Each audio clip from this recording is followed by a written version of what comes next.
want? JJ, take a flash, take a flash. Rise. Penta Pentakill. Nice! Go Nash. Woo! Pentakill! Good job, guys. Really good job. Welcome back to Los Angeles, everyone, for Game 3 of our semifinal matchup. 1-1 is the score. It's been an excellent series so far, so let's break down what's happened. Game 2, Impact was insane. Just this guy deserves all the credit in the world. Yeah. The fact that he's getting camped by basically the undisputably best jungler, top laner, these are supposed to be the best 2v2 pairing in the game, and he's getting 2v1'd over and over, getting flashed on cooldown by both these guys. Just no help from his team whatsoever. Not only does he end up staying even, contributing in team fights, he wins a 1v1 against Pobelter in the bot lane that helped to decide the game. This guy was everywhere. Yeah, he did the most damage in the game, and he had the most gold in the game, and he got camped to all hell. Like, seriously, this guy should have been out of the game at the get-go, but he played the dive so well, was getting counter kills, and really just brilliant play here from Impact. And the rest of Cloud9 playing around him was rather good too. The build adaptations were also extremely smart. I think that going for that Jorum's Fist early, getting the early Ninja Tabbies, these are adaptations that he had to make to survive this matchup and survive this camp that he knew was coming. Incredibly intelligent player. All props the world to Impact, and it leads into a great soundbite because C9 are, going, of course, trying to take down Immortals in this series, and Sneaky believes they can do it by beating Huni. I think sometimes their bot lane's pretty aggressive. I wouldn't call them a weak spot. I would say, if anything, Huni would be the weak spot, because there's a lot of times where he's playing like oddball picks that just are abusable. So he would leave openings, I'd say, more so than their bot lane. I think the bot lane is solid enough to not get super disadvantaged, for sure. And even with all that attention that he got on his Riven, he was 3-1-3, ended the game 3-5-3, and they stopped him from getting into team fights. Yeah, and I mean, the all about picks, the Riven didn't work out, but Rumble, not the most popular top laner right now, and he hard carried that game. Right. So sometimes it's a bit hit or miss, and Huni can sometimes get a lot of flack for picking, Lucian top, Riven, blah, blah, blah. But he makes a lot of these picks work. And I think that's one of the things that's threatening about him is you can never ban him out and you never know what to expect. Yeah, absolutely. It makes it just hectic coming around. But the C9 game plan certainly did work over in Game 2. They found the team fights. They found the pickoffs. They stopped the flanks occasionally. And either way, though, that game was neck and neck. Either team could have won that one. There was a catastrophically bad end game call by Immortals where they were like, all right, Huni, go try to take the base through an inhibitor and double turrets. And obviously much slower than a 5v4 against one Nexus turret. Thought the structures were a lot flimsier than they actually were. Yeah, nope.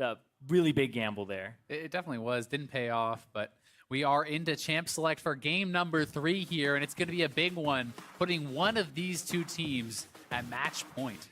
And Immortals actually banning away the Talia that they first picked over in Game 1, so they've clearly got something else planned for themselves.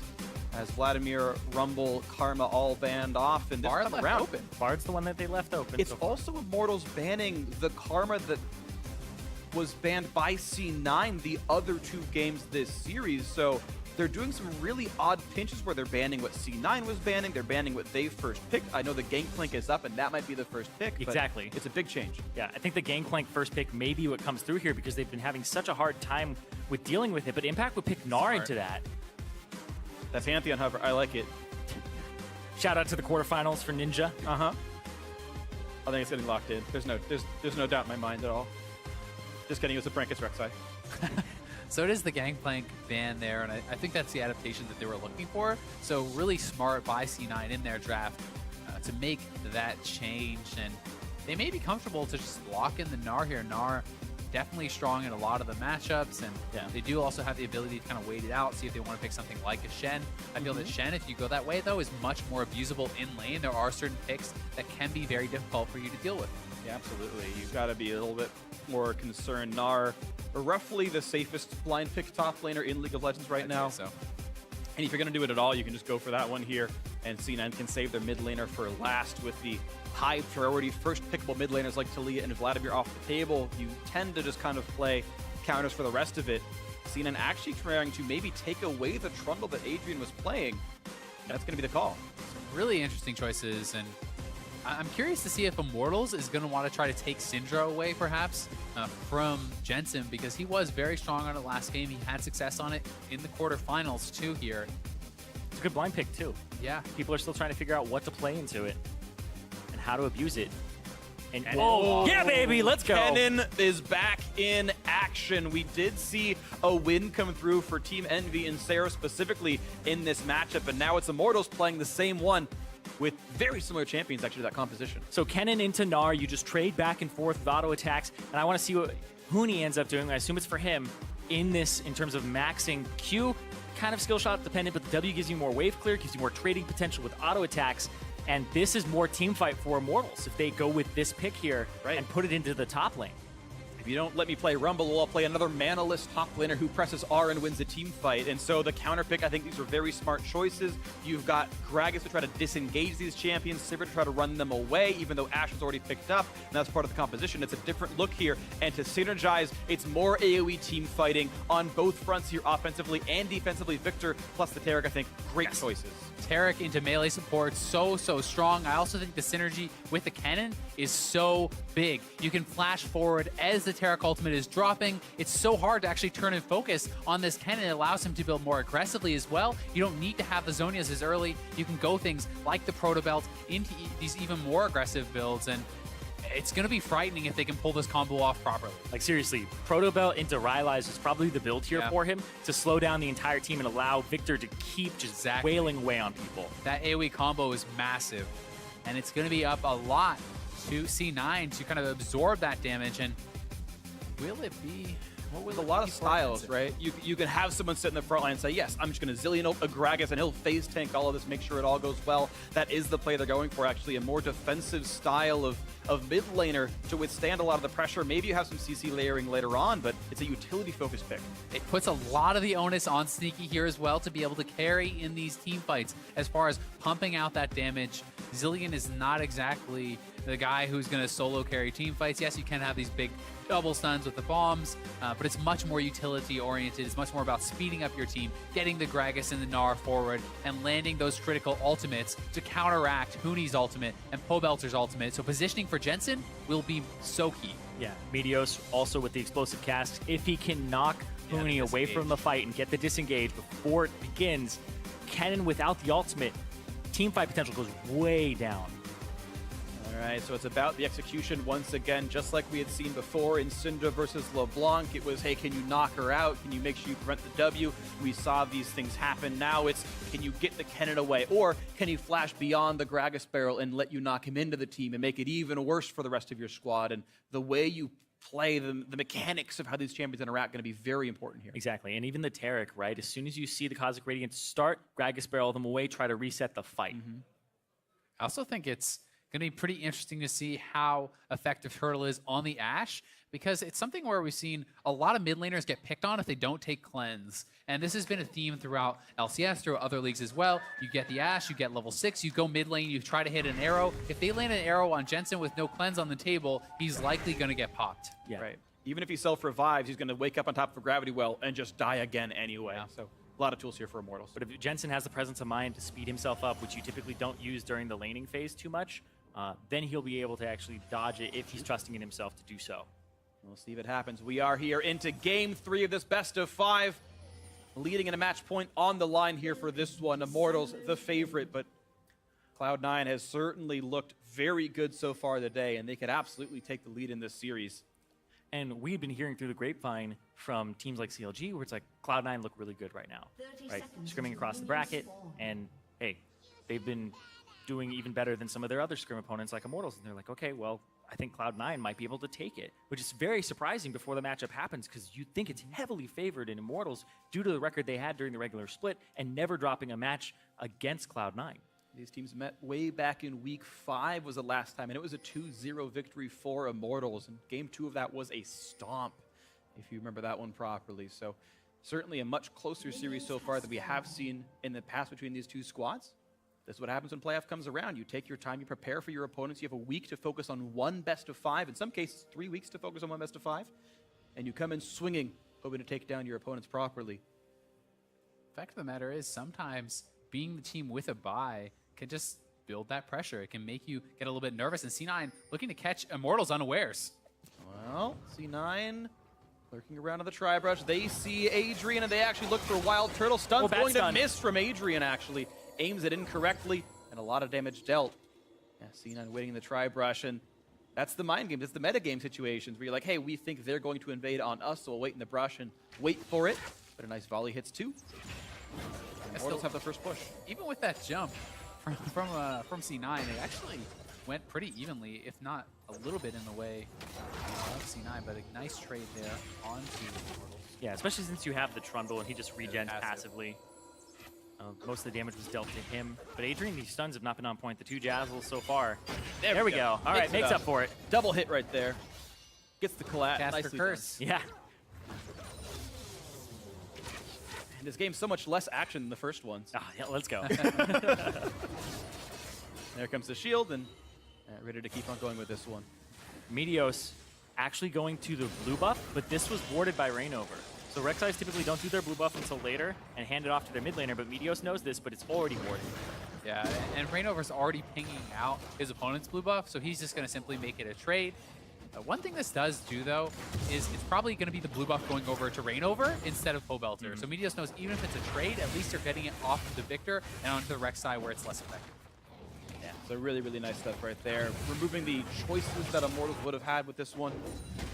Overall, good play. Storm Raider surge for the cannon. That is quite interesting. So he's really going to be able to run around with the ulti once he starts it off and gets a bit of damage on the back line. Yeah, and you don't get to slow him either because the Zilean would ideally want to be able to slow him, but the effectiveness will go down drastically. He just has to get in there for the initial burst and actually tag somebody first. It's an interesting choice.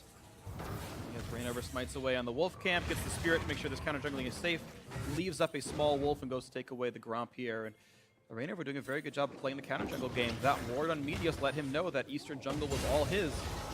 And right now, he played. And that's so much of what jungling at the pro level is it's mind games, it's anticipation, it's working with imperfect knowledge. You don't have all the information, but you take what you can get, you anticipate what your opponent will do, and you try to one-up him. So far, the one-upping has happened in Reignover's favor. Level 4-3 means more camps taken by the Immortals jungler on this Rek'Sai. Right now, gold nearly identical. That's more the laner's fault right there. Impact winning very early in the laning phase. And that'll be okay for now. From what I remember from casting the top lane stream with Dyrus and Zig, they had said the very early levels were actually more Kennen favored, and then eventually Gnar became a bit invincible. But so far, not the case. Impact off to a great start. I also think the Storm Raider Surge doesn't really help him out too much. Thunderlords on Kennen is really good because the W when it's empowered actually counts as 2. So all you have to do is throw your empowered W and then actually trigger it with your W. If Huni gets too low here, they could look to go for the dive. Mega is unkillable. Impact at half health, level 5 right here. Huni trades back though, and Reignover Call it off. tries to find out what's happening. Yep, they call it off. Good call there. Nothing really to be done yet. And we wait for the next major advantage. Yeah, it's the Wolf Spirit that was smited by Meteos, pinged that Reignover was coming up. So Meteos gets out, and it's a good idea to actually go after the Kennen early because of his lack of wave clear. Proto Belt does cover that weakness, but you have to wait for that item to come through, and then it's a little bit better for you. So for now, everyone stays safe. The smallest of margins right now put Cloud9 ahead in gold, but that won't mean terribly much for too really long here. You can see Impact very happy to build quite defensively here, working towards a quick cowl. Doesn't feel like he has to carry, knows that he's going to have pressure from the other team, and it's his job more to absorb that pressure and stay even. And I think this is really smart. The game is not going to be about the Gnar. No, it might be about his team fighting later on right here and how much he can do against Huni and co, but so far it's okay to play with a bit of a safer laning phase. Quick catalyst comes through for Jensen as he teleports back into lane. Pobelter does not have that luxury, and so now I think it's kind of on Jensen to keep shoving in that Victor and make him take a bad recall whenever he does go back in. Yeah, 6 probably minutes so far, no new items yet. call over Reignover when he wants to actually back. He's sitting on about 1,300 gold now on Pobelter. And, oh, Stun's gonna land, sneaky low on health, but goes back on a wild turtle, plenty of damage dealt there, and an exhaust traded back and forth. 2 grasp triggers actually for Smoothie means a lot of damage. Wild turtle low on health, but he had a potion left over. He's healing back up now. he does have the Taric as well, which will continue to heal him. Give him a little bit more HP over time. One of the things about Taric that's so nice in these melee matchups is also that you can get your passives off. Every time you hit your passive, it starts to charge up your heal, it reduces your cooldowns, so you can get those 3 charge heals, which means you're so much more effective, and that's why Taric is almost always picked reactively into melee supports. Yeah. Have to wait for that support pick to come out instead of picking him first. Sometimes you pick him when you have a composition that it's like a Hecarim or something, but regardless, how he operates here with the Kennen. The scrap to the top side. Impact tossing the clock tower. Bam! Lands a stun. Nice little bit of damage. Burns Zilty for that one, but that means his teleport will be much less useful in the future. Well, this is really quite ambitious. The flash chase comes through. The flash to escape, and Impact. He can turn this around. Hooney's Some of low. this damage on a Huni. Turret shot is in, but the stun comes back in, and that will be the retreat for Kennen. But he's losing CS during that time, and he's losing pressure, and now he has no HP, and he has to back. Like, Huni gave up so much for that, and that was really greedy, because Impact, again, absorbing pressure. Yeah, builds defensive, knows it's coming, has the wards. Really good stuff from him. And in the bot lane, it's trading once again. C9 just brawling it out. And look at Jensen actually making a roam down here. Does decide to pull back. There's a ward and try. He'll get spotted right now. Immortals knows about this. And they will run back to the left-hand side. The haste, he wants to go for the double bomb on a turtle. A pillar to set it up. And it does require the turtle flashes away. Good setup by Smoothie. The pillar forces the summoner spell out. And though it will be some time lost and a wave lost by Jensen, it is now a 4-minute cooldown gone for Wild Turtle. Yeah, no TP as well for Huni. His flash is down, so that's a lot of playmaking ability gone for this Kennen. Impact has not yet had to use his TP, so he is keeping that available. He's playing for the team as always. We'll see if he decides to blow it to go back to lane, but that has not really been something that is typical of his play. And to take it back, actually, Wild Turtle back on a 5-minute cooldown for his flash. So once you stop playing Jhin, switched up the mastery page. For those who want to know about it. Smoothie is staying to interrupt recalls because Wild Turtle hasn't backed yet. If he interrupts this recall, I don't think he sees him. I think he's just out of vision. Oh, no, he sees him. Boop, boop. that's actually worth a lot because That's huge. now the Sivir gets to come back with BF sword, long sword, boots, and shove the wave up before Wild Turtle even gets to around his tier 1 turret. 18 seconds delayed as the recall starts right now. That's how long that Wild Turtle will be missing from this lane. So if this wave gets killed off, it's a complete denial now thanks to staying and making that pillar come in. That doesn't mean Smoothie misses his own recall. They're going to actually look to try to turn this into a dragon, and I think this is pretty nice. But Jensen backing right now seems a bit strange as they're going right onto that dragon. He has no TP. No teleport for Jensen. Of course, there's no AD carry available for Immortals, though the Ash arrow is up. He could participate at least a little bit. And yeah, that play does not work out. C9 could have gone for turret damage instead. They went for the Drake.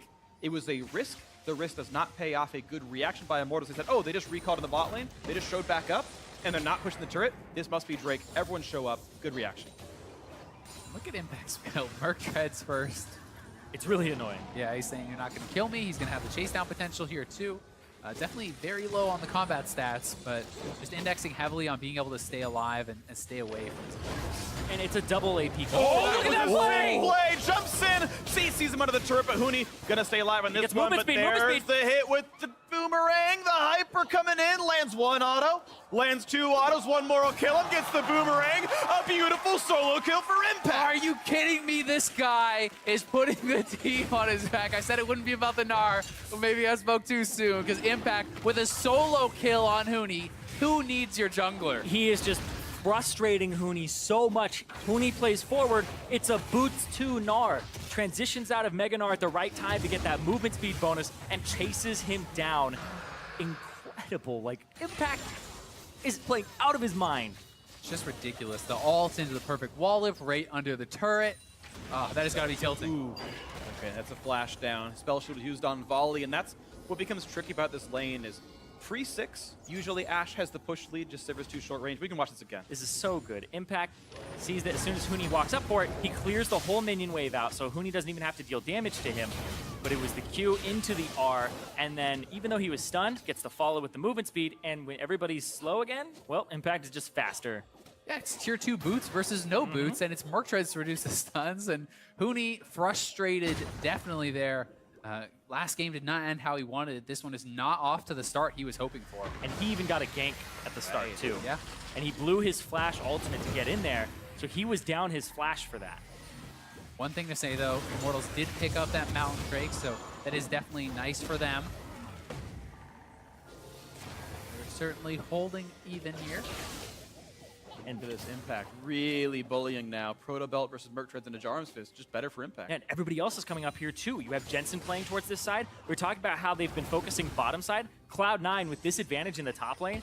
You just pressure Huni out of the game.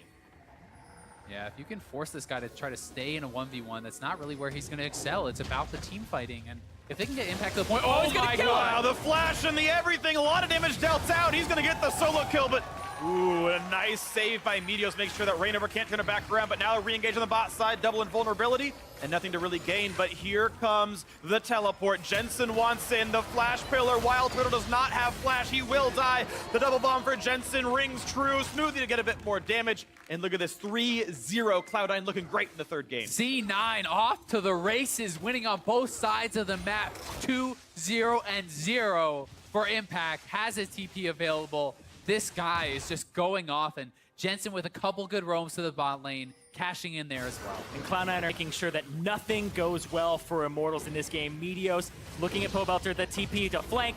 Not going to get the slow, but there's a flash away from Pobelter. Double bomb only going to stun Rainover. And Pobelter will survive, burning both of his summoners. Still both got to say a good thing. Yeah, Impact burning his own teleport to be part of that. C9 once again up as a result of that fight. Let's watch this again. Oh man, the flash, his came up first, but still ends up just blocking him there. And then in the bottom lane, the Cosmic Radiance comes down, but they are just so chunked out already anyway that they don't really have any business sticking around here. And the teleport comes through and Pobelter can't reach him. Yeah, Jensen had the foresight, backed off in advance, knew the ability to make this play. And that was figured out like quite a bit in advance, right? That was not a last-second move. Jensen actually took the time back behind his tier 1, then go for the TP. Really smart play. Beautiful game so far. Cloud9 up 1,600 gold quite early on. Rainover looking for the fight against Impact, but it's a very tanky Gnar. Survives the Slicing Maelstrom so far, hops away from Rainover's knockup. Gets some more move speed out of the Hyper, trying to run out of this one. Rainover can't quite get in range for this, stun. but the flash stun comes through, misses the E, gotta get but the auto. it should be enough damage, and yes, the kill comes through. Meteos. But Huni has aggro, he'll die for this one. Meteos will probably not pick off Rainover, but maybe he's gonna try for it, knocks He's gonna him stop back him from his in. tunnel. Get him away from the tunnel, has to flash from the body slam, and Rainover finally gets away. Again, absorbing all the pressure, getting the trade kill, but it's fights in the bot lane. Oh, that's once killer again. used. And look at the roam coming in from Pobelter. They're on a Smoothie, but Smoothie ults in to keep some stats away from Adrian. And yeah, just too big of a heal to get killed off. This is completely spotted out here by Cloud9. And out they go. That is 2 ultis down. That is more ultimates used by Cloud9 than Immortals did. Its health bar is whittled down on C9's side. Pobelter won't lose too much himself. But the plays that Immortals are making just aren't as good as Cloud9's. Certainly not, but the gold lead is very close, especially when you take kills into consideration. It's 4-1, but it's not even a 2,000 gold lead. And 1.4 thousand gold ahead is not insignificant, but it's not out of control by any means. If they're able to get first turret blood on the top side and maybe give it to Huni, then he's right back in it, but it's not happened yet. Uses the Slicing Maelstrom, hits everything, clears the minion wave out. His Proto Belt didn't really use too much on the Impact there, which you really want to actually get a huge burst of that. Force the flash, gets that last hit, and then the minion. Actually, he doesn't cancel his E earlier, because you can cancel and get that auto attack off, because you can't auto during the lightning run. But chases him all the way under turret, which may have been a little gratuitous. Also smart by Meteos to realize that he was already going to die. He chases down Rainover, forces out the flash there. So they get a little bit something extra, and they give over the kill to their top laner, who's already doing great. When Huni not even, I feel like, mechanically playing out of the turret and the minion wave properly. I don't believe E makes the turret one-shot a caster minion because it does so little damage. Yeah, so you E through the minions. Then wait for a shot. On the then casters, exactly. So it'll actually work on all of them, I believe. Yeah, pretty sure you're so fine. even melees too, because it'll go 2 shots and then you only have to do 1 auto. Impact now working towards that frozen mallet, and I think it's going to be tough times in the top lane, but the TP coming down. Flash, it's going to be Smoothie who's hit. Exhaust means Smoothie doesn't do that much damage. And once again, Smoothie puts on the ulti, gets a bunch of stats, and just gets away from the fight. Summoners burned, Huni out of lane, and he goes, nice try, buddy, but I'm Trundle. I'm going to walk on out of here. They may go for the Infernal to try to make something of this, though, as that is on the table, and Impact doesn't have his TP for a little bit longer. Got a few seconds, yeah, about a 20-second lockout till he Yeah, can. want that Meganar's going first to time out. Going for, yeah, the first turret to go down, plenty of damage output there. Meteos actually chased out by Rain, over 300 health left on this Gragas. Has to ult to get away, and that is a turret, and it puts the game right back to equal. 16.5 minutes in, look at that, 26,000 apiece. Immortals finally getting themselves an advantage.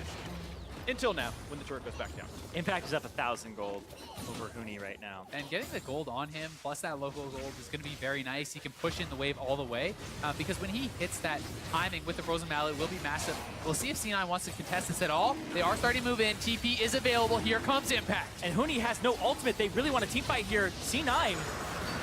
Drake goes down. The team fight looks pretty close. A nice zoning ulti, and actually Jensen has to revive himself, but it's going to time out without getting much done. That's a bad situation to be in right now for C9. I think actually the Deathfire touch, no, it didn't do anything. Didn't burn him out. He's okay on this one.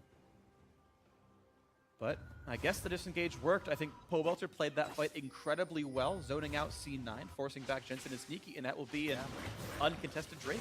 And it's a TP down for Impact. They get the Dragon, picking up their second of the game. Very nice stuff from Immortals, always focusing on their win conditions. And they really want to focus on those team fights too. And Impact, this is kind of a nightmare for Immortals now because Impact is so far ahead. He's got so much HP. Ganking him isn't really an option anymore because he's just going to survive. You don't do enough damage with Huni, who's now building the Rylai's Crystal Scepter, so his AP isn't going to get much higher for a good while here. And they realize Frozen Mallet, put him in the long lane, give him the red buff. If Huni stays in lane at all, he will get chased down and killed. This is really, really rough, and he's going to look to push it in. He's going to go right for him. Impact's going for him in top lane. Gonna look for Huni. The slow is there, burning him down. The true damage helping certainly, and well, the Frozen Mallet slow is too much to deal with. Huni does not have a way out of this. It's just too big. The Meganar takes him out, and Impact's anything but a gentleman. 4 kills already. Huni's expression there said it all. Hands on his head, frustration showing here for this top laner as he's already down 2 levels, and now he's down 30 plus CS, 3 kills. Rough place to be in. And you have to think that that last game, that final call where he's splitting his ribbon, is something that he's bringing into this game as well. It's very hard to shrug those things off, and now you're 1-4 and your lane opponent is 4-1. Like, Impact has an ability to take over this game, and he's the only lane that's incredibly far ahead. Yeah, this gold lead is only 3 levels. Oh, I mean, he is huge. He is massive, to be fair. But the rest of the map is equal. Yes. Yeah. Outside of these players, when Teleport is down, the 4-on-4 is an equivalent situation. In fact, Immortals have 2 Drake buffs. They're probably stronger in the 4-on-4 in some senses, and they've got to make that work before Impact just wins the game through top. He's going to now try to win through mid, finding Pobelter. The pillar is there. The stun's going to come across, and Pobelter stays alive for a few more seconds. Gets the shield. He will still drop to the time bomb. He knew he couldn't survive the damage of it. And now the flash chase, a trade of summoners. Huni forced to run. And Immortals, they're kind of flailing in this game now. There isn't a whole lot that they seem to be able to do at this point in time. They kind of threw away their window. Kennen needs to be able to abuse the lane opponent early, and especially if it's a tank and the tank gets ahead. Oh, it just feels awful. It's going to have to be a big team fight from Immortals. They need to get that AoE combo, a big Kennen ulti, a flank. Something has to happen. They need to make plays. C9 knows it. They're trying to control vision, and they're trying to play very safe. Ooh, as I say, safe. A little risky recall there. Makes it out. Sadly for Impact, I think they'll lose his home guard buff because he did take damage. The bolt will follow him for the recall, so he's slower getting out to his lane. Smoothie, wow, maybe shouldn't have been there. He already knew Huni was coming up that lane and wanted to defend the 1v3, but now it's 4. That will be a turret. Immortals catching up on the map movement will tie the turret score once again. Bring this game a little bit closer, but it's a 1,500 gold deficit for the blue side. Pretty bad flash comeback. Huni there, honestly. He saw them all and just kind of walked into them. Has to give up his flash, but not the end of the world. Immortals looking to continue pushing forward here. Pushing Meteos out, gets a quick stun. Nice job, Huni. Force him off the turret so that he can actually go here. Oh, whoa. Knocked back. Roto belts out. Raid over maybe a bit aggressive, and actually Adrian pops the ulti. Got to keep them alive, but that's going to be an easy re-engage now that Terra Cult is gone. They find the stun of the Raid over. He's forced to flash out. Impact about to mega out. He's going for Turtle and Pobelter. They sped him up. Whoa, he's going to keep running in. Meganar is available now if he presses one of his buttons. Will not quite find the kill, but that is a hard retreat. Immortals losing Flash and Ghost. Yeah. on the retreat. The Ghost there, definitely necessary from Pobelter. As soon as the Rylai's Crystal Scepters, though, come in for both of the solo lanes for Immortals, it gets a little bit easier for them to get out of situations like that. It's still a Zillion, and it's still a Gnar with the Frozen Mallet, but they do get a little bit of respite from it. It's interesting to see Impact starting to itemize towards those armor. He's building towards respecting the Ashe, respecting the Rek'Sai a little bit. I would have expected him to finish the Spirit Visage in a game against both Victor and Kennen. There's still going to be a lot of magic damage threat coming across. I think you get the Randuin's Omen so that you have the speed, and you also reduce a lot of Ashe's damage to you, because he'd be really the only one that would kill you at this moment, and you're going to get sped up. So if you can slow everybody else down, then you help your team out a bunch. Very true. So we'll see if that's going to pay off. A lot of C9 members moving down towards the bot side here. And they just leave Impact on the top side. He's 3 levels up. He's got his own thing to do. Huni doesn't really get to play League of Legends. Yeah, but it remains as the gold lead is summed up by Impact versus Huni. Thankfully for C9, that teleport is available, so he can lend that advantage to the rest of his team in the near future if they need him for the fight. Otherwise, Immortals playing wave clear, but now Impact a little bit alone. He's got Hop, and out he goes. The pressure that he's drawing allows them to be confident to move into Immortals jungle, get vision around the dragon. You can see they're pinging it out. They don't want to continue giving these up. As you spoke to earlier, Freak, Immortals already has the first 2 dragons. They're big ticket ones. They don't want to give over another Infernal. And it spawns in 15 seconds. Immortals have their ultimates all available, but C9 do as well. The only question is, can Mega Gnar be built in time? And Impact doesn't have a lot to fight right now, so maybe an opening here. Huni just finishes his recall, but doesn't quite have Rylai's Crystal Scepter, so no combine available. Impact starts out on this Infernal Drake. I think you start wailing on it, you'll have it up by the time that Immortals wants to engage on you. TP coming in, they want to fight. Immortals knows they need a team fight here. 2,000 health. Here comes the play. A nice double bomb stops up Huni. Half health on the Kennen. 1,300 down goes the smite. Nicely They're done. going to engage. Going to be the Infernal Drake picked up. Stun not going to land for much on anything. It's just the runaway. Difficulty trying to find the re-engage. They won't get it. Immortals burn teleport. They tried to posture. They got nothing. And Cloud9 pick up their first Infernal Drake of this game, tying that score. Maybe they can tie Mountain Drake in 6 minutes too. Shu is on the other foot as last time it was Impact pulling his TP and not being able to fight there. But C9 is getting stronger and stronger. Rainover caught out a bit. Body slam flash, explosive cast finds Rainover. Double bomb gets him as well. Rainover running for dear life. Ulti pop by Tarek, and they'll keep the team alive for now. And now it's time for the teleport. Impact, will he join? Yes, he finishes the TP, but he is minion our Meteos low. Burning a little bit with that fire touch, but they're okay. Quick heal from Adrian, has to flash out from the pillar. Impact still in the chase, will not be stopped. Nice Dazzle Stun comes through, but the flash is the chase, and another kill. Impact has 5 in this game. And Sneaky simply revived after Pobelter blew his whole combo on him and comes right back up at full HP. They're looking for the tier 2, perhaps going to keep pushing as Immortals is slow to pace. Slow to base indeed. Another turret goes down, making that scoreline 3-2, 7 kills to 1 as well. Of course, bot lane could also be a target. The minion wave set up for it, but C9 says, we'd rather heal up. Let's be safe, clear the minions, clear the wards, get out. Yeah, sooner you back, the sooner you have more things you can do on the map and react to them. Because if you go for that bottom turret, they might be able to actually go for that Baron. So let's look at this one more time here. Because Meteos, body slam flash, throws the cast, double bomb from Jensen. And then Jensen in this fight is just so annoying. Throws the ultimate down onto Sneaky, immediately makes it so that that Victor ultimate was not really worth anything there, and then they almost take down Meteos, but it's still not enough. And it's Impact on the chase. He comes in, Frozen Mallet, so strong. No fear from this guy. Even exhaust. Going forward, yeah, the exhaust even drawn out, flashes forward, confident in getting that kill, and it helps us secure them to tier 2 and extend their gold advantage. And quietly, Sneaky is getting stronger and stronger. He's completed his second item. He has very high farm. And it's Sivir that's going to be a massive threat here in the late game. So Immortals right now, they're so busy worrying about Impact that Sneaky has had a lot of time just kind of comfortably farm. Well, looks good so far. C9. This is one of the most... Well, this is probably the cleanest game of this series, actually. C9 just winning strongly. And it's funny, too, because we're saying that it's only 3,000 gold difference, but this is a gold difference that is just heavily focused on one member. It's a member that's going to build tanky, so it's so hard to remove him from the map. And Impact 3 levels up, close to his rank 3 ultimate already.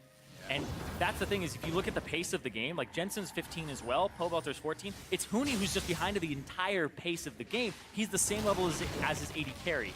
The Kennen's not going to do too much in these team fights until he catches up a bit. Yeah, Immortals are grouped. They're looking to make something happen, but Impact is already roaming up. He did not have TP, and he is respecting the fact that he needs to be there. Flash forward for the pillar. Pillar makes Huni flash away to stay alive. Of course, Penetrator Summoner is generally fine because now it's one less tool in Huni's toolbox for making a team fight work. You can't get in the backline nearly as easily. And it also means Huni has no flash for the 1v1 against Impact. If Yeah. he tries to go and answer this split push, it's exceptionally dangerous. And that's where C9 puts him into one of the easier to attack objectives. That bottom turret is available. I also think the fact that he built some armor too. Easier to dive the turret, easier to have another slow. Yep. Impact has the luxury of not even building as his lane opponent anymore. Okay, yes, Randoms gives you some health, but He's just hanging around too. spends 1,200 gold on armor and is still going to win his lane matchup. Yeah, and look how hesitant Huni was there. Even with 3 members of his team around his red buff, he's standing back, he's letting the turret go down. He knows he has no business coming up into lane against Impact, and C9 pushing on the top side here too. They're getting advantages both sides of the map, whether they have the lead there or not. Top lane 2-2 nearly dead. We're looking at the chance of a flank play from the rest of the team as the teleports are down. I think Immortals does need to play this aggressive style and find those engages when that teleport is down, and they're going to look for it here. Ooh, doesn't even have to spell shield to get out. But I also think that the Zillion is a big stopper for Immortals as well. If you try to blow somebody up, well, he's just going to come right back. And this is just such an annoying pick. And look at this. Bottom side of the map, they're pulling Pole Belter down here. Both solo laners getting tugged back and forth here. And this is Cloud9 looking at a Baron. Yeah, and it was the ward that tipped him off. Impact's able to back off. He's now 16, hit that rank 3 ultimate. Gonna be so threatening in these team fights. Building damage or not, Spirit Fist is now complete. Would not be surprised to see this guy building towards a GA, and that on top of the Zillion ulti, he could play so aggressive already. How do you take him down? It's going to be difficult, absolutely. Just life is hard if you're trying to kill off Impact. It's probably not going to happen anymore this game unless he fountain dives. And it's funny because he's building his own advantages. Meteos has no assists this entire game. It's not been Meteos ganking in a sense. I mean, he has been there, he has helped a little bit, but it really is Impact making the outplays happen. The rest of the team holding up. Exactly. Impact has participated in 6 of the 7 kills, and the next highest on his team is 3. Impact has gotten many solo kills in this game, and he was the one who got ganked early. He was the one who got ganked and had ultimates and flashes blown on him, and he made it out. You've got to feel at some point in this game, it starts to really weigh on you as Immortals. Last season, 17-1. Huge favorites, should win all of NA, knocked out in the semifinals. This season, 16-2. Huge favorites against Cloud9. You're in the semifinals, you already lost game 2. You're looking like you're up against it in game 3. That pressure can start to really mount and can start to weigh on these players. The history and trying to go against it, I mean, you just don't want to create more memes. Just saying. It is a slightly better version of Team Liquid. 3rd place every time. Let's go. Oh no. Don't kick them while they're down, freak. They're not even 4th. Even better version. I don't know. I'm not really trying to smack talk teams. These are excellent players, but the fact is, C9 have really continued to stay a strong team. The 3rd team heading into the playoffs. Sure, not an immaculate season, but good enough to make 3rd place, and now winning in their series against Immortals, tied in games, winning in game 3, looking to make it a 2-1 lead in this best of 5, looking ahead into their first final in over a year at this point. And we'll see if they can make that happen now, as Impact is the man with the lead. 60 minions up, 4 kills the advantage. Look for this turret now, the Fountain Drake helping make that happen. Here comes the engage for the mid lane. A flash to dodge everything away, but Plorex are going to run out of health rapidly. He gets picked off. The flash means nothing. Zillion ult burn to make sure it's all safe, and a double bomb means, hey, you should cancel that teleport, Huni, and he's not part of this fight. Another pick off and damage the bot lane. Exactly. Wild Turtle's on the top side of the map, and they're able to actually get on to Pole Belter, and they're still going. The flash is there. The explosive cascade. Adrian's going to drop for this one. Does not get to ult in time. That's going to be an inhibitor turret taken down almost for sure. The defense is not here right now. Yeah, and the bot lane tier 2 going down as well. C9 picking up so much gold. Victories across the map as they look to crack the base. And they're going to try.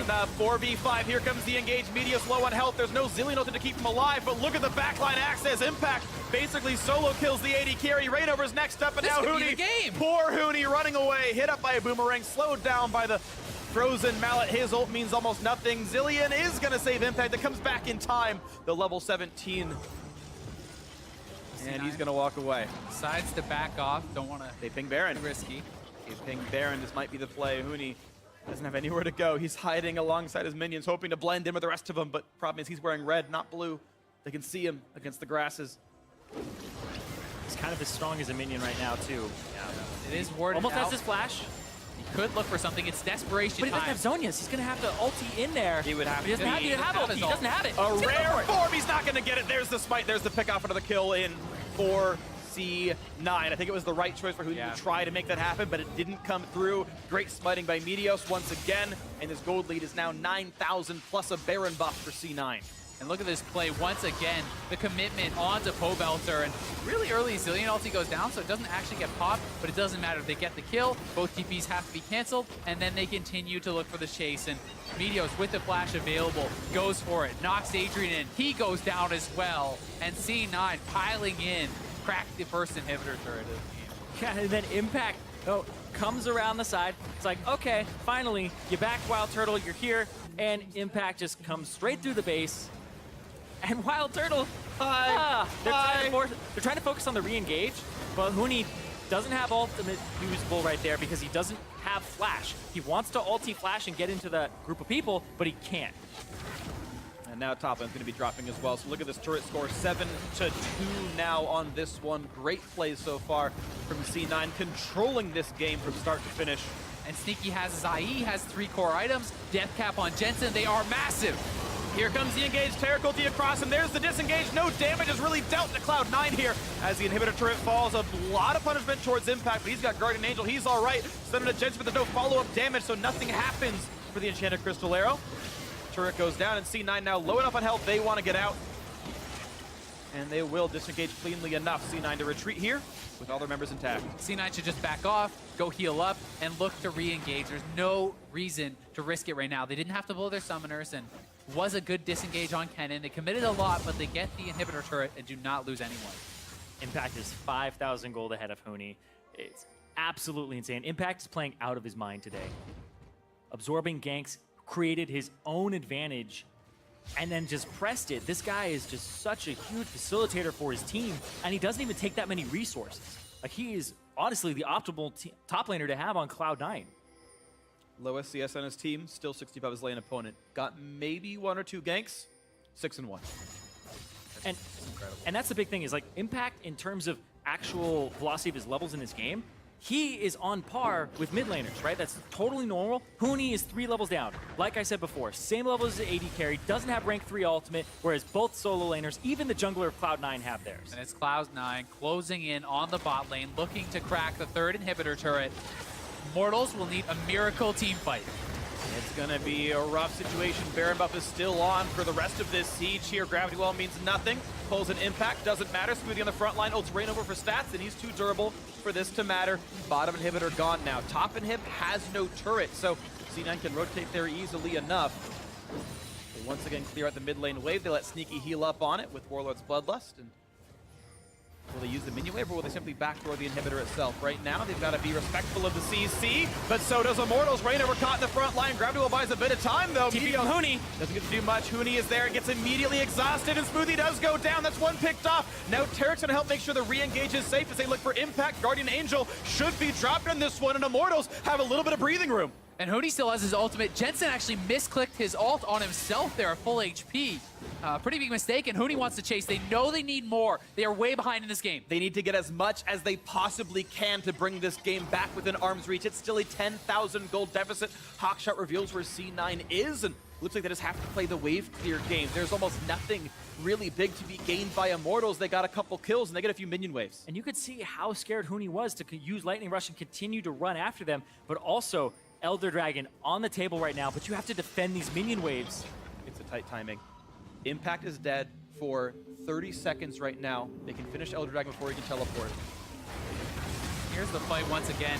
Pretty messy from C9, honestly, and Pobelter a really good flash to get out there. And you can see Sneaky taking so much damage. There's the miss ulti. He was aiming for Sneaky, Yeah, he was. He clicked on himself by accident there. But Impact getting chased down. He's so tanky. The GA does get popped, but you know, they're still at least able to get out with most of their core members. And now Huni, pretty far forward. Oh Down. boy, Shield gets a heal pop, Zonas with ulti on, only can hit the front line, though C9 barely even take damage. The flash re-engage, look for Huni, and they're gonna find a bit, but they can't quite kill him off, so the front line taking some damage, but Impact does get the chase kill. That's one so far, and now poor Adrian on the wrong side of the Drake pit. Got to be careful on this one. The question, though, is what does C9 do with their lead, because they have the 5v4, and they have the chance to make the play. They want to go right to Elder, pick this up, and use that 2-minute time window to finish the game, as there's no inhibitor turrets, and that would give them such a boost of power when they're already almost 10,000 gold up. It's going to be so hard for Immortals to hang on. And nobody's going to contest this on the side of Immortals. They're going to give over the Elder Dragon here. And now with the 2 dragon strong Elder Dragon for Cloud9, the open inhibitors, like, they're just pretty much going to try to go by the book here and close this game out with this huge advantage that they have. This is their timing window. This is their most powerful that they will be in this game. With the Elder Dragon buff, with all these completed items, they know that they have a chance to end here and force it to what could be a final game. Here we go. Damage now. Focus towards this inhibitor itself. Mountain and Inferno Drake, plenty of stats here, and a lot of burn damage going to come through for C9. There's the inhibitor. Bot lane still dead, top lane still up. Double bomb and a rain over, a lot of damage on the Rex side, gets a shield, gets away. So far, no death yet for Immortals, but they are running out of health, getting burned out by C9. Now to the top lane they go. Elder Dragon only lasts 2 minutes, and it's already about 50 seconds through it so far. They will line up with Baron respawning, but only just barely. C9 is actually having Jensen back. He's probably going to TP back in. He was low on mana, and I think this is a pretty smart call. I'm assuming he's waiting base. There's the TP now. Going to be able to join back up. They will continue to push with the buff. And Immortals, this game right now, if Cloud9 put themselves on match point, the Ghosts of Spring Split will come back. They look for the play. Ulti comes in for Tarek, and they got the pick up on a Smoothie. Once again, not revived by Jensen, who does not press hard onto him. Meteos low on health, even lower on mana. Guardian Angel will be popped. Wild Turtle safe in the back line with that Ash damage. Double Bomb does not quite pick up the kill. Sneaky does get revived. There's Meteos, cannot get the kill in the back line. Wait. 2 so far. Is it going to be 3? Impact is low, but he doesn't quite get picked off. Huni can't quite deal the damage. The bomb will kill off Adrian. Jensen gets 1 back, but it is still advantage Immortals if they can heal in time. Elder Dragon buff going to end in just a few more seconds. A Rainover coming out for the flag. Look Did for C9 it. Can he get it? He wants to get Sneaky. Does not find the knockup, but it's going to be the damage as Pobolter picks it up. And keep in mind, Baron is on the field. A slow on the Impact. Huni does not quite land the Q. Does take a bomb for his troubles. Oh, their base is taking so much damage. Versus 4. The inhibitor, Nexus turrets will stay alive even though they are low. And Baron is up, and again, it is 4 versus 2. The only one they're missing is their support. They're going to go for it. They know they need to make a play here. They need to try something. Impact, slowed by volley. Zillion ulti is available. He's hiding. He's trying to bait them in to go for this kill. But I think they know that Jensen's around. That is a picked up Rift Scuttle, so the vision is there, but a ward over the wall from Smoothie, and Huni just has to play the wave clear game, keeping his Nexus turrets alive. It's too late. They have to back off. They know the timing window was missed, and they're going to have to defend the base, which means C9 can be the ones to go for this Baron. And there is going to be a flood of gold and experience in towards Immortals right now. Triple inhibitors dead means there's no minion kills that C9 could even possibly get. It's a flood of hundreds of gold per minute into the Nexus. And yes, this will be an almost definite Baron take when C9 tries to make the play when they get the map control back. But in the meantime, it's Immortals catching up. Huni is now 16, right? Those levels aren't quite as bad anymore. He's got the rank 3 ultimate. His gold catching back up as well. 240 CS. That deficit now only 26. Rainover's a little far up, but should be able to walk out. And Sneaky now back on the map, and this is what they were waiting for. They're going to start up the Baron immediately. Baron worth 1,500 gold roughly to the team as they're going to knock that one down pretty rapidly. This could decide the game. Does Immortals decide to fight? They can. There's no way you can. You lose the game outright. You need someone to defend your Nexus. They give away the Baron smartly. They can test just by looking at it and giving him a quick glare. Intelligent play. And this is a game that Impact has just been going crazy in, but it's still the longest game that we've had yet. They've just been slowly increasing their lead here in Cloud9 with the Baron buff, looking to get that last inhibitor and try to push and close this game out and make Immortals think that the history may repeat itself. Immortals all picking up their potions. They're trying to get the maximum possible damage here. Rage Pot on Turtle.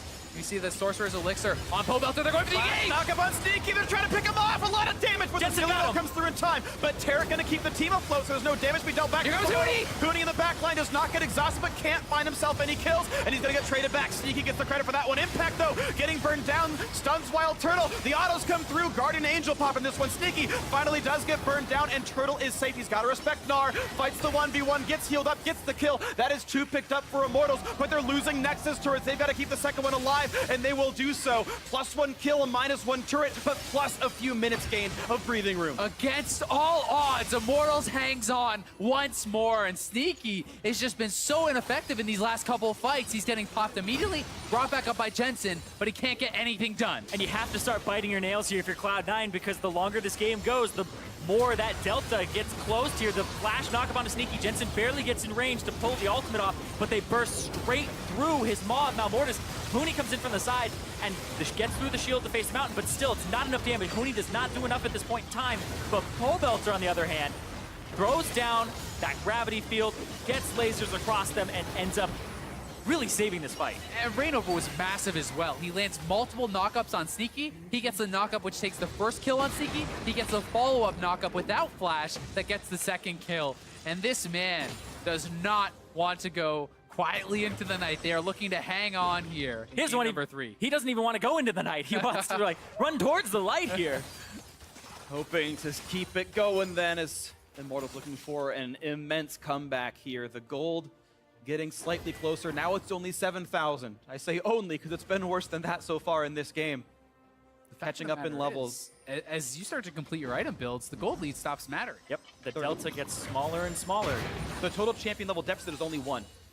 There are 4 total levels from all 18 C9, -3 on Smooth. Even Adrian actually over-leveling the Trundle. Rank 3 ulti, kind of a big deal on Tarek. Gets that up more often. Yeah, exactly. And Huni is back in this right now, but he needs his Void Staff. That's the big thing he needs here. Your 6th item on Kennen isn't that big, but the Void Staff is what really matters here. One thing big for C9 is Sneaky has his flash. Look at the flashes across the board. All going to be available for C9 here, and a couple key ones will be missing for Immortals. Rainover without that playmaking flash on Burrow, and Pobelter without either summoner must stay alive and contribute massively to the fights if Immortals wants to hold on for a 3rd straight time. I feel like Immortals want to actually stall out until the Ghost is up, and they have Void Staff for Huni. Those would be the 2 breakpoints that you would really want on your side here. See what they can do. It's a lot near the mid lane. Baron buff still on, a few fractions of a second longer. Impact's walking it out, so they have to play this pretty slowly, actually. They want to wait for Impact to get here. This is risky because side lane's top lane is pushing in for C9, but bot lane is actually pushing for Immortals. Here we go. All those inhibs up, they just get so much time to breathe now on Immortal's side. And now Impact. Swap Swap portal, portal. full build, lots of resists. Trying to is slip smart. down to the bot lane. Yeah. Draw the extra pressure to a side lane. They've been struggling to close this out. You want to get that number advantage, and ZZ Rocks can sometimes help you do that.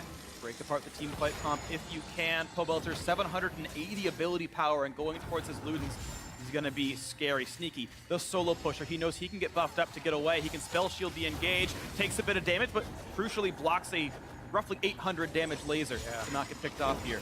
Needs to be so careful, though. A lot of the onus is on Sneaky now, as we knew it would be. He is most of their team fight damage. If he does not have a good fight, C9 will have trouble winning. And flash on Rainover in about 20 seconds here. But that Our bottom bot inhib side. is taking a lot of damage, and that mid inhib is very close to going down. Arena Could wants look to threaten. engage. No flash just yet. A nice little slowdown. That's going to be the inhibitor going down once again. Picking that one off in the bot lane. Not quite picked off yet, though. Impact. Immortals is down. going to have to Gets engage it. here pretty soon. They need to start to go, as the 3rd inhibitor is going to be going down. When do they pick their moment? Here it is. The TP coming in for Looking for the Huni. play. He's got a Asher. great TP. Gonna get dodged, flash to the back line, exhausted, finds some damage, and Sneaky dangerously close to dead. The revive token is on, but he's not gonna go down. The heal won't come through. Huni's dead though. It's a 5v4, and C9 want back in. A late Terrical, it will save Rainover for now. Impact dangerously low. Wild Turtle can't get the damage, and it's gonna be a pickoff as Rainover is now dead. It's a 3 versus 5 advantage. Cloud9 triple inhib down again, but they're running out of HP. Meteor stunned up. Damage on a Sneaky down below 1,000. Pobelter Ghost down already, can't find the re-engage. Both solo laners have their TP though. Impact just based. He's gonna TP back.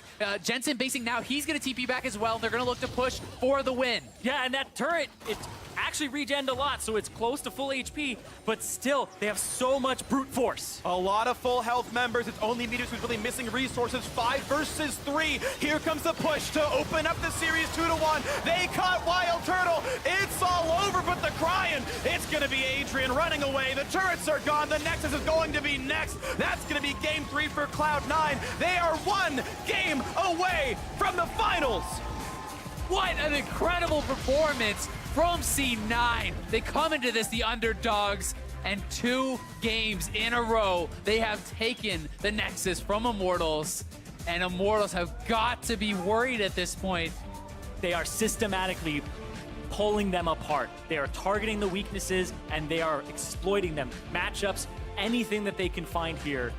And C9 are on point today, and Immortals, maybe you can be the best team or the second best team in the league 24/6, but that one day and that one opponent that might be able to take you down, Cloud9's been improving the entire split, and it looks like today they're on match point, and it could be where they take down Immortals. It's that any given Sunday mentality. You get into playoffs, the regular season does not matter anymore. You simply have to win 3 out of 5 of these games. The past is in the past, and C9 is coming into this with a fresh mentality on that. They're not worried, hey, yeah, we lost you in the regular season, but they talked about it. We have improved. We know the ways to win. And they say if Immortals starts to break, they tend to fall apart. Yeah, branching out the strategies, finding the ways to play around it. They even got to play the Narcannon matchup already. It's great, we're practiced. We know how this one works. We're ready to go. Thanks, sir, for the warm-up in this one.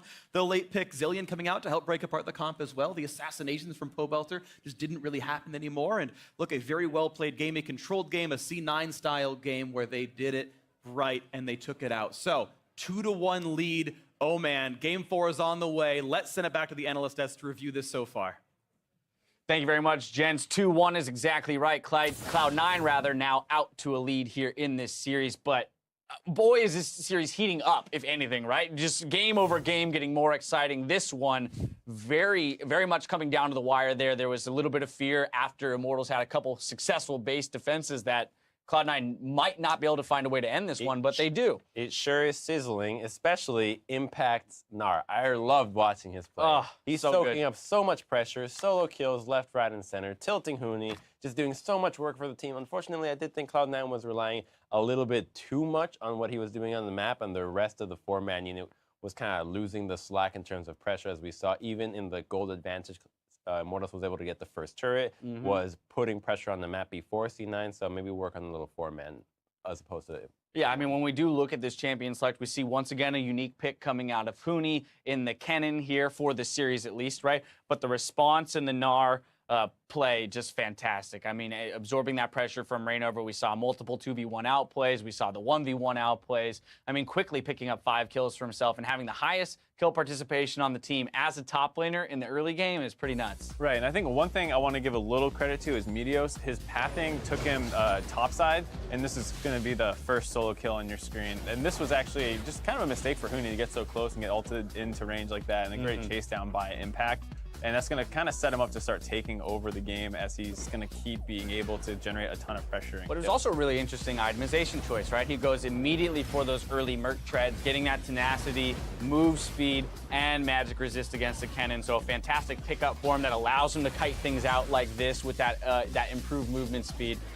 Just great heads-up play all around, even with the death here, making sure that a kill is still going to get traded. To be fair, that one was a mess up from Reignover, using that E onto the minion as opposed to Impact, but regardless, just being able to be there, because Meteos would be there to catch the wave anyway, so just being such an all-around presence for his team, just really wonderful to see him play the Gnar as we saw in the previous series. And I want to get back to the point I was saying. Meteos actually, we were talking, me and Crumbs, about this, actually probably had a really large impact on that lane, despite the fact he didn't visit it early. His decision to go for the blue buff put a ton of pressure on the top side, where Kennen can't pressure as aggressively because he knows Gragas is up there stealing the blue. That Rek'Sai in those initial 3 levels where Kennen generally just walks up and autos you constantly. So I'd like to elaborate on the actual route that you mentioned. He did doubles to red buff to blue buff to invade the blue buff, and then Reignover did Gromp, Wolves, Race into a blue buff invade himself. So what that does is that it splits the map, so you have both teams have one side that is winning very hard because the opposing side knows that the jungler is there, so they cannot play aggressive,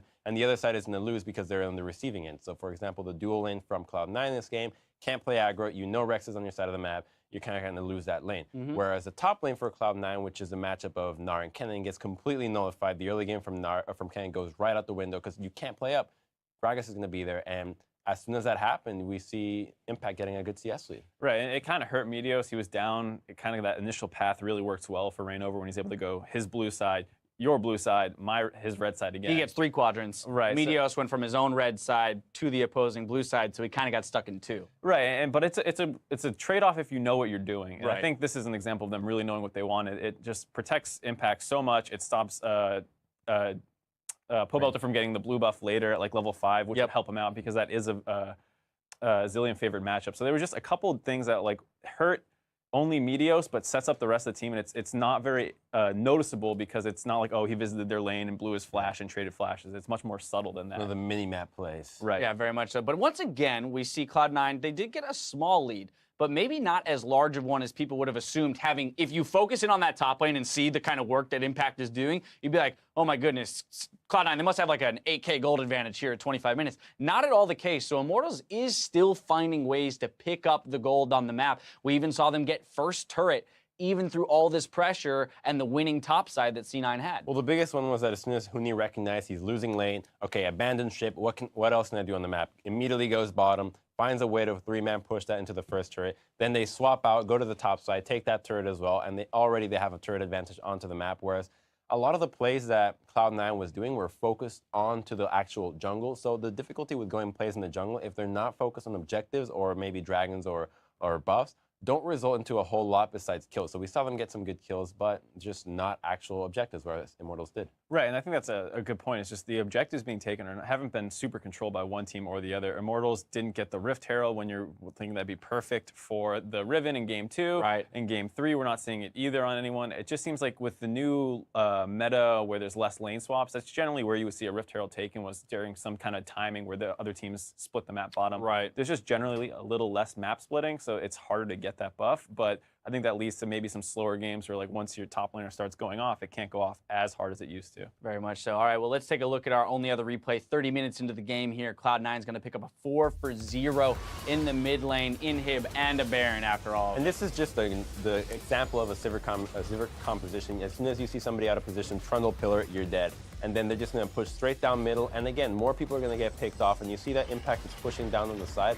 A nice little flash from Meteos. He's going to immediately pop Adrian back. He tries to flash to survive. But then now you're going to have Impact come in and surprise the asset. It's just Recon trying to defend the base and just get another kill. So just pick after pick from Immortals and refusing to just walk away with the loss. They just keep throwing themselves into Cloud9, and I believe they pick up a Baron even after that. Yeah, they're good. They get the Inhib and a Baron on the back end of all this. Very much an extended fight, but we see kind of the presence of Impact here, his ability to both win the bot lane matchup and then swoop back in behind the team with that Frozen Mallet. Ashe is completely left out to dry now. No Taric there to support him.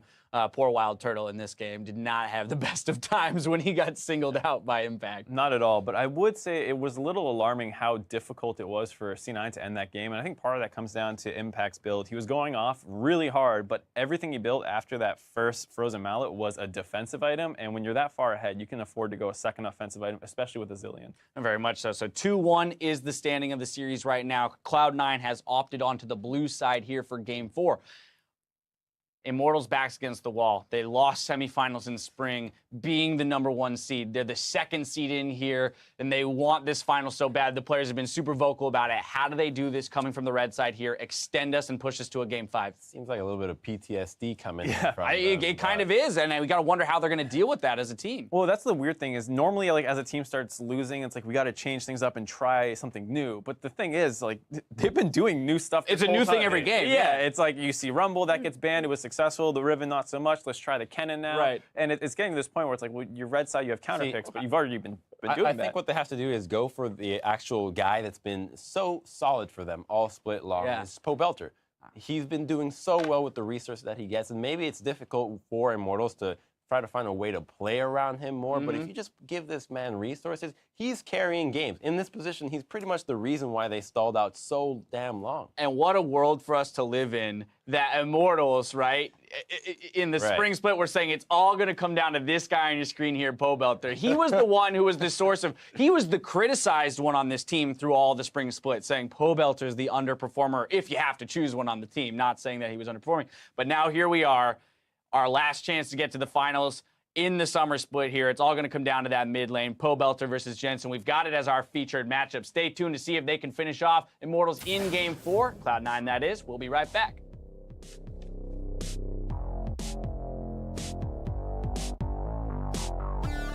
Match point on the line here for this one. Immortals the favorite, but Cloud9 has certainly looked very good so far today. Jensen wants in the flash pillar. Wild Turtle does not have flash. He will die. The double bomb for Jensen rings true. I'm fine. No, you can back in. I We're killing him. This is risky. Rainover coming up for the flank. Did C9 Can he overstay? get it? He wants to get sneaky. Does not find the knockup, but it's going to be the damage. Sever. They don't have Dylan ulti. We can win. Chaser. Hey, I'm in impact. I'm in impact. Carry me. Ash is dead. Nice. There you go. Good shit. Good shit. That's going to be game 3 for Cloud9. They are 1 game away from the finals.